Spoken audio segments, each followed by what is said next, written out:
Hello friends, स्वागत है आपका आज की क्लास में। आज है 11 नवंबर।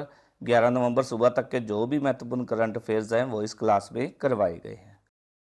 हाल ही में रूस के राष्ट्रपति द्वारा उत्तर कोरिया के साथ समग्र रणनीतिक भागीदारी की संधि पर हस्ताक्षर किए हैं। किसके द्वारा किए गए हैं? रूस के राष्ट्रपति द्वारा किसके साथ? उत्तर कोरिया के साथ। ठीक है, समग्र रणनीतिक भागीदारी की संधि पर हस्ताक्षर किए हैं। क्या हाल ही में जारी ग्लोबल सिटी इंडेक्स में कौन शीर्ष पर रहा है? इंडेक्स में दुबई शीर्ष पर रहा है। कौन है? दुबई शीर्ष पर रहा है। हाँ, भारतीय सेना की पनडुब्बी इंसवेला कहाँ पर पहुंची है? 3 दिवसीय यात्रा पर कोलंबो में पहुंची है। सिडनी में New South Wales squash open प्रतियोगिता की महिला सिंगल खिताब किसके द्वारा जीता गया है? अनाहत सिंह द्वारा जीता गया। अनाहत सिंह ने कौन सा खिताब जीता है? न्यू सिडनी के New South Wales squash open प्रतियोगिता का महिला सिंगल खिताब जीता है। हाल ही में विस्तारा का विलय कौन सी कंपनी में हुआ है? बताओ जी। Air India, IndiGo, Singapore Airlines, उपरोक्त में से कोई नहीं। विस्तारा का विलय हुआ है एयर इंडिया के साथ अंदर।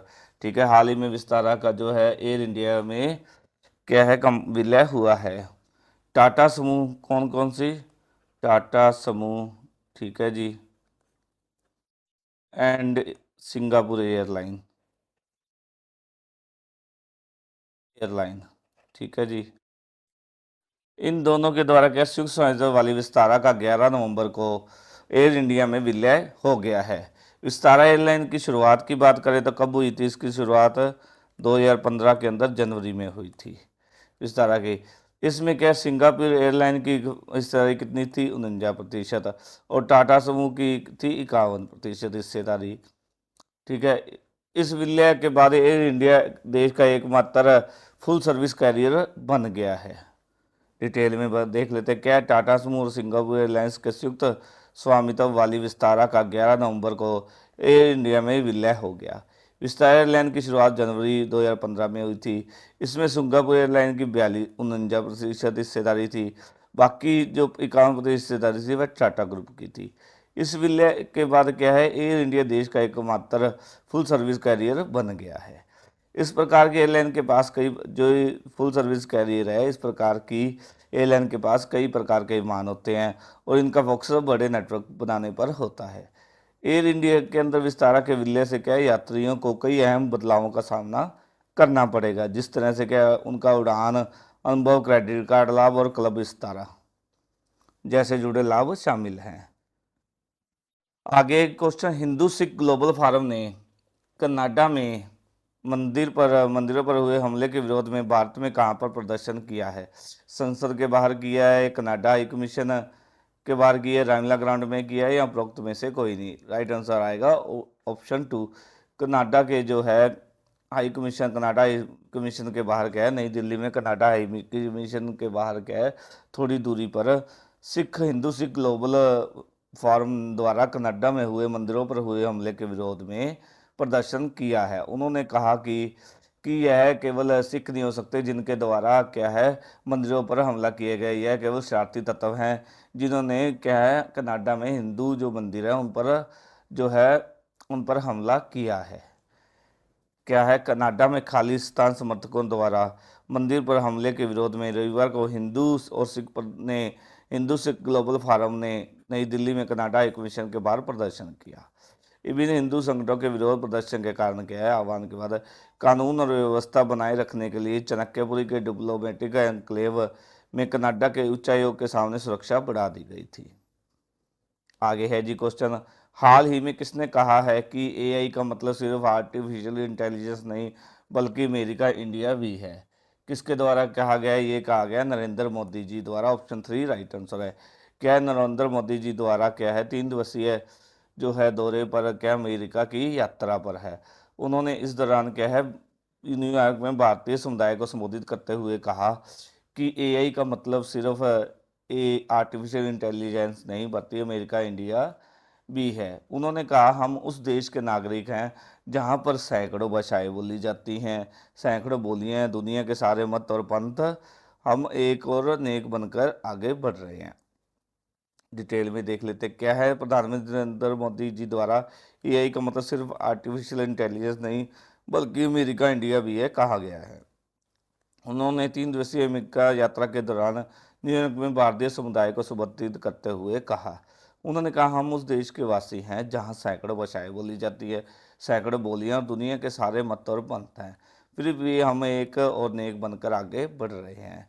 प्रधानमंत्री ने कहा कि दुनिया के लिए का मतलब आर्टिफिशियल इंटेलिजेंस है, लेकिन मैं मानता हूँ अमेरिका इंडियन है। अमेरिका इंडिया का एक स्पिरिट है। यही एआई स्पिरिट भारत अमेरिका रिश्तों को कई नई ऊंचाइयां दे रहा है। मैं भारतीय समुदाय को सल्यूट करता हूँ। आगे है जी क्वेश्चन। हाल ही में किस देश द्वारा हमलावरों के रिश्तेदार को निर्वासित करने का कानून पारित किया है? इजराइल, पाकिस्तान, नेपाल या उपरोक्त में से कोई नहीं। किसके द्वारा किया गया है? यह किया गया इजराइल। इजराइल के द्वारा क्या है, हमलावरों के रिश्तेदार को निर्वासित करने के लिए एक कानून पारित किया है। इजराइल के नागरिकों सहित फिलिस्तीनी हमलावरों के परिवार के सदस्यों को युद्धग्रस्त गाजा पट्टी या अन्य स्थानों पर निर्वासित करने की अनुमति दी गई है। यह कानून क्या है, संसद में वोटिंग हुई इस कानून के लिए, जिसमें क्या है, प्रधानमंत्री हैं जो बेंजामिन नेतन्याहू की लिक्विड पार्टी के सदस्यों और उनके दूर दराज के सहयोगी द्वारा क्या है 61-41 वोट से पारित। यह जो 61 वोट पड़े, जिस कारण क्या है यह जो है संसद के अंदर कानून पारित हो गया। लेकिन जो अन्य थे, विरोध में थे, उनके केवल 41 मत ही पड़े। क्या है यह इजराइल के फिलिस्तीनी नागरिकों, कौन से फिलिस्तीनी नागरिकों और पूर्वी यरूशलेम पर कब्जा करने वाले निवासियों पर लागू होगा, जिन्हें अपने परिवार के सदस्यों के हमलों के बारे में पहले से पता था। डिटेल में देख लेते हैं।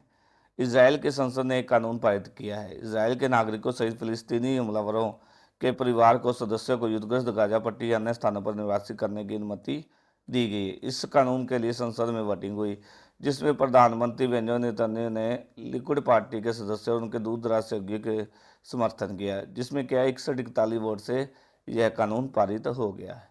यह इजराइल के फिलिस्तीनी नागरिकों और पूर्वी यरूशलेम पर कब्जा करने वाले निवासियों पर लागू होगा, जिन्होंने क्या है अपने परिवार के सदस्यों के हमलों के बारे में पहले से पता था, जो आतंकवाद के कृत्य के लिए समर्थन या पहचान व्यक्त करते हैं। उन्हें 7 साल से 20 साल की अवधि के लिए या तो गाजा पट्टी या अन्य स्थान पर निर्वासित कर दिया जाएगा।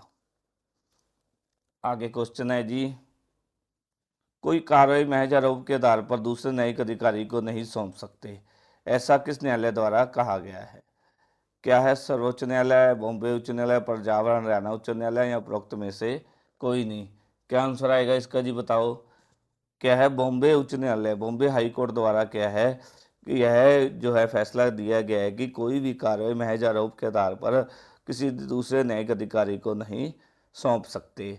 उन्होंने क्या है, अदालत ने लीलावती कीर्तिलाल क्या है मेडिकल ट्रस्ट के संस्थापक चारू मेहता और स्थायी ट्रस्टी राजेश मेहता तथा प्रशांत मेहता द्वारा दायर याचिका को खारिज कर दिया। संस्थापकों द्वारा पक्षपात का आरोप लगाते हुए कहा गया था कि ट्रस्ट से संबंधित सभी कार्रवाई को चैरिटी आयुक्त से किसी अन्य न्यायिक या अधिकारी को स्थानांतरित करने का अनुरोध किया था। जस्टिस जो कौन है, जस्टिस शर्मिला, जो न्यायाधीश हैं, मुख्य न्यायाधीश जो हैं जस्टिस शर्मिला, शर्मिला की एकल पीठ ने चैरिटी आयुक्त से किसी अन्य न्यायिक अधिकारी को स्थानांतरित करने से इनकार करते हुए पक्षपात या पूर्वग्रह में कोई आशंका नहीं है, ऐसा जो है फैसला दिया गया। क्या है, बॉम्बे हाई कोर्ट ने कहा कोई भी कार्रवाई केवल एक पक्ष के आरोप के आधार पर किसी अन्य न्यायिक अधिकारी को नहीं सौंप सकते। अदालत ने कहा लीलावती कीर्तिला मेहता मेडिकल ट्रस्ट के संस्थापक चारू मेहता और स्थायी ट्रस्टी राजेश मेहता तथा प्रशांत मेहता द्वारा दायर याचिका को खारिज कर दिया। संस्थापकों द्वारा पक्षपात का आरोप लगाते हुए ट्रस्ट से संबंधित सभी कार्रवाई को चैरिटी आयुक्त से किसी अन्य अधिकारी को स्थानांतरित करने का अनुरोध किया था। जस्टिस शिमला देशमुख की एकल पीठ ने चैरिटी से किसी अन्य न्यायाधीश अधिकारी स्थानांतरित करने से इनकार करते हुए पक्षपात या पूर्वग्रह की कोई आशंका नहीं है, ऐसा जो है निर्णय दिया गया। आगे है जी क्वेश्चन, हाल ही में थिरू दिल्ली गणेश का निधन हुआ, वो कौन थे? अभिनेता, लेखक, पत्रकार या प्रवक्ता में से कोई नहीं। वो थे अभिनेता। अभिनेता है जो दिल्ली गणेश का हाल ही में निधन हो गया है। उनका क्या है, 80 साल की उम्र में उन्होंने चेन्नई में अंतिम सांस ली। वह लंबे समय से उम्र संबंधी बीमारियों से पीड़ित थे और रामपुर के अपने आवास पर अभिनेता ने इस दुनिया को अलविदा कहा।